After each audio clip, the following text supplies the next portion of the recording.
பகவத்கீதையில் 4வது சாப்டரில் போன தடவை 3 பற்றி சொன்னார்ல. மூல பிரகிருதி, மகான், அகங்காரம் மட்டும் சொன்னார்.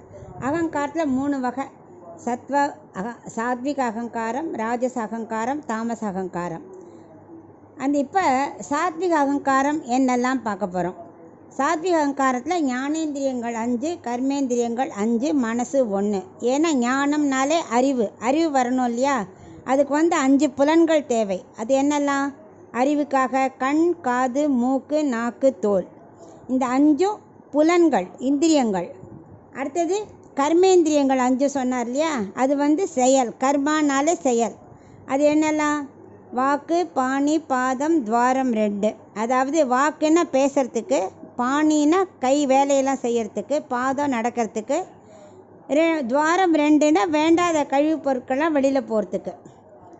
அதுக்கப்புறம் இதெல்லாம் சாத்விக அகங்காரத்தோடது. ராஜச அகங்காரம் என்ன பண்ணுன்னா, அது அம்பையர் மாதிரி. அது எல்லாத்துக்கும் எல்லாமே ஹெல்ப் பண்ணும். அதுக்கு எல்லாமே தெரியும். எல்லா வேலையும் ஒழுங்காக நடக்கதான் அதெல்லாம் மேற்பார்வையிடுற மாதிரி அது. அப்புறம் தாமச அகங்காரத்தில் முதல்ல பஞ்சபூதங்கள் என்னென்ன? பிருத்திவி, நீர், நெருப்பு, காற்று, ஆகாயம். இந்த 5 பஞ்சபூதங்கள். ஆனால் சூக்ஷ்மமான 5 சப்தங்கள் இருக்கு இல்லையா? அது ஒவ்வொன்றுக்கும் ஒவ்வொரு வேலை இருக்கே. என்னென்ன? சப்த, ஸ்பரிச, ரூப, ரச, கந்த. அதாவது சப்தம்னா ஆகாயம் இருக்கு இல்லையா? அதனால் கனெக்ட் பண்ணிக்கிறார். ஆகாயம்னா சப்தம் இருக்கும், உஸ்ஸுன்னு சத்தம் கேட்கும்.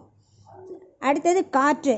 ஆகாயத்தில் என்ன வரும்? காற்று. காற்று எப்படி? நம்ம தொடுவு நடிச்சு தான் முடியும். அது உணர தான் முடியும். ஸோ ஸ்பரிசம். அடுத்தது நெருப்பு. நெருப்பு என்ன பண்ணும்? ஜுவாலை இல்லையா? ஸோ நிறம், அது ரூபம். அதுக்கப்புறம் நீர், டேஸ்ட் இருக்கு இல்லையா? ரசம், நாக்குக்கு சுவை. அப்புறம் மண், பிருத்திவி இருக்கு இல்லையா? அதில் மனம் சொல்கிறோம் இல்லையா? மண் வாசனை. ஸோ அது கந்தம். ஸோ இது எல்லாமே ஒன்றுக்குள்ளே ஒன்று அடக்கத்தினால அவர் என்ன பண்ணுறார்? எல்லாத்தையும் ஒன்றாக்கிட்டு நமக்கு குறைச்சி 8ன்னு கொடுக்குறார். இந்த 5 என்னென்னா பஞ்சபூதங்கள், பஞ்ச தன்மாந்திரங்கள் எல்லாமே சேர்த்து 21. அப்புறம் அகங்காரம் 22, மகான் 23, பிரகிருதி 24. ஸோ 24 தத்துவங்களுமே அச்சித்து தான். ஆனால் அது எல்லாமே என்னோடது, என்னால் படைக்கப்பட்டது, எங்கிட்டே இருக்கக்கூடியது அப்படின்னு அவர் சொல்கிறார்.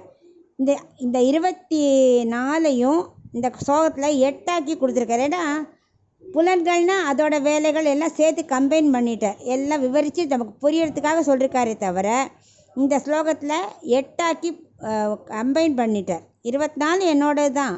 ஆனால் இந்த இதில் பிரகிருத்தின்னு 8ஆக பிரித்து சொல்லியிருக்கேன். இன்னும் அடுத்ததில் சித்தை பற்றி பேசலாம் அப்படின்னு இந்த அச்சித்தோடு நிறுத்தின்ட்டார் இந்த ஸ்லோகத்தில்.